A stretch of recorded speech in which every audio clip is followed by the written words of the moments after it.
Bueno, hoy vamos a hablar sobre lo que son las generaciones de los sistemas operativos. Vamos a ver un breve resumen o una historia de lo que son sistemas operativos. La informática, tal y como se la conoce, hoy en día surgió a raíz de la Segunda Guerra Mundial, en la década de los 40. En estos años no existía siquiera el concepto de lo que es sistemas operativos y los programadores interactuaban directamente con el hardware en un lenguaje de máquina de números binarios, programando únicamente con ceros y unos. En la generación cero, que fue en la década de los 40, las características fueron que no poseían sistemas operativos, también se actuaban sobre una serie de microinterruptores que permitían introducir directamente el programa en la memoria de la computadora. ¿Qué quiere decir? Que en esta generación el programador debía tener un conocimiento y un contacto profundo con el hardware. Y en el infortunado caso de que su programa fallara, debía examinar los valores de registro y paneles de luces indicadores del estado de la computadora para determinar la causa del fallo y poder corregir su programa.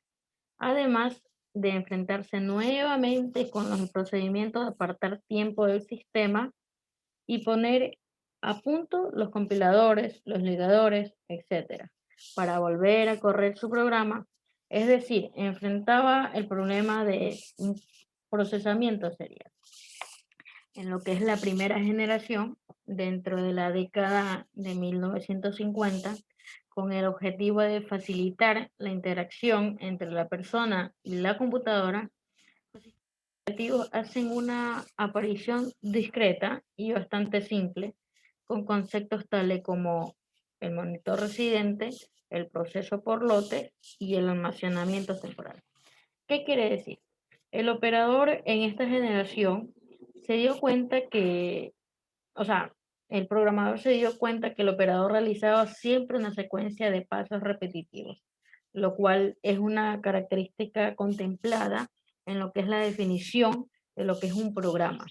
Es decir, comenzó a ver que las tareas mismas del operador podían plasmarse en un programa, el cual a través del tiempo, por su enorme complejidad, se llamó sistema operativo.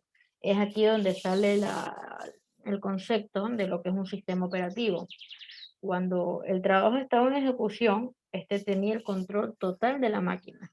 Al terminar cada trabajo, el control era devuelto al sistema operativo, el cual limpiaba, leía e iniciaba el trabajo siguiente. Así, tenemos entre los primeros sistemas operativos al Fortran Monitor System, que es el que estamos viendo en pantalla. En la segunda generación, que fue en la década de 1960, perdón, las características fueron que el desarrollo del sistema operativo compartidos con multiprogramación y principios de multiprocesamiento, se desarrollaron los sistemas de tiempos compartidos, surgieron sistemas de tiempo real. Se puede afirmar que durante esta generación siguieron siendo básicamente sistemas de lotes, con la finalidad de incrementar el poder de procesamiento. ¿Qué quiere decir? Que en esta segunda generación, que fue, como dicen aquí, a mediados de los 60, junto con la tercera generación de computadoras, nace uno de los primeros sistemas operativos con la filosofía de administrar una familia de computadoras, el sistema operativo 360 IBM.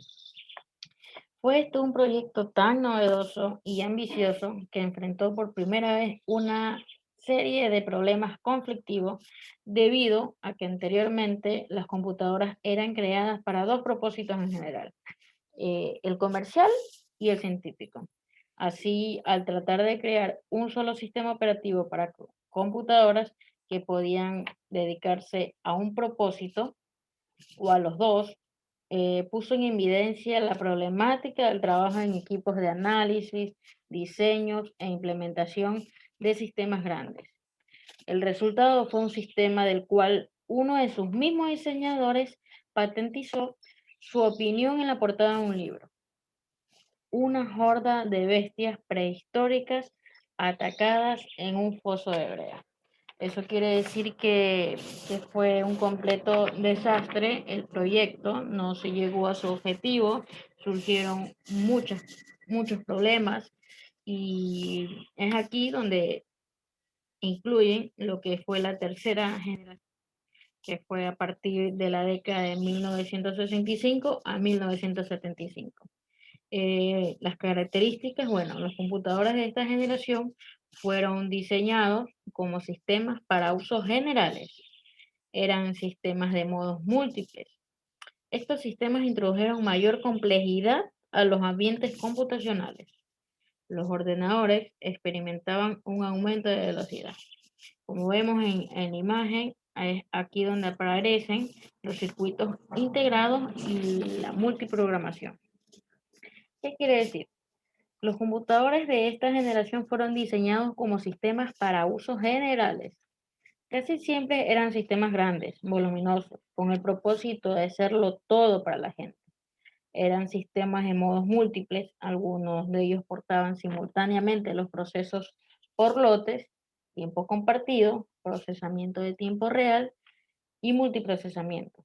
Eran grandes y costosos, nunca antes se habían construido algo similar y muchos de los esfuerzos de este desarrollo terminaron muy por arriba del presupuesto y mucho después de lo que planificaban y marcaban la fecha de terminación.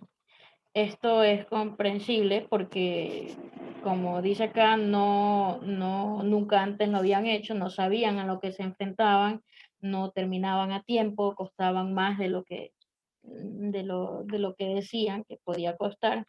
Entonces, es aquí donde se pasa a la cuarta generación. Ya llegó la cuarta generación de lo que es en la década de 1975 a 1985. Surgieron las redes de computación. Como sabemos, las redes son conexiones, algo que no se habían logrado en las anteriores décadas, en las anteriores generaciones. Compartían recursos tanto el hardware como el software. Los sistemas operativos creados para ordenadores personales, algo que tampoco se había visto en lo que fueron las generaciones pasadas. Se redujeron el tamaño y el costo de las computadoras y mejora de la velocidad de cálculo, que era muy importante en este tiempo. ¿Qué se dice sobre la cuarta generación más a fondo? A mediados de los 70, la electrónica avanza hacia la integración a gran escala, pudiendo crear circuitos con miles de transistores en un centímetro cuadrado. Y ya era posible hablar de las computadoras personales. Surgen los conceptos de interfaces amigables, intentando así atraer al público en general al uso de las computadoras como herramientas cotidianas. Es aquí donde se hizo popular el MS-2 y el Unix en estas máquinas. Como vemos acá en pantalla, aparecieron los microprocesadores, las computadoras personales eran mucho más pequeñas, costaban menos y bueno, ya comenzaron a utilizar más las personas. En la quinta generación, bueno, la quinta generación ya fue una revolución, fue mayor reducción y una gran portabilidad de los equipos, desarrollo impresionante de los programas de aplicación. Aquí también comenzó la comunicación total entre cualquier tipo de ordenadores, tanto local como mundial, mediante la utilización de las redes, conexiones, ¿no? Grandes avances tecnológicos de sistemas expertos e inteligencia artificial. Las computadoras de la quinta generación fueron basadas en lo que es la inteligencia artificial. Es aquí donde aparecieron los sistemas operativos como Windows 3.0 en 1990. También apareció Amiga Workbench en 1991. Apareció también en ese mismo año Mac OS System 7. Ya comenzó con soporte para colores. Además añadieron distintas tonalidades, gris, azul, amarillos, a los iconos del sistema. En 1992 apareció lo que es Windows 3.1.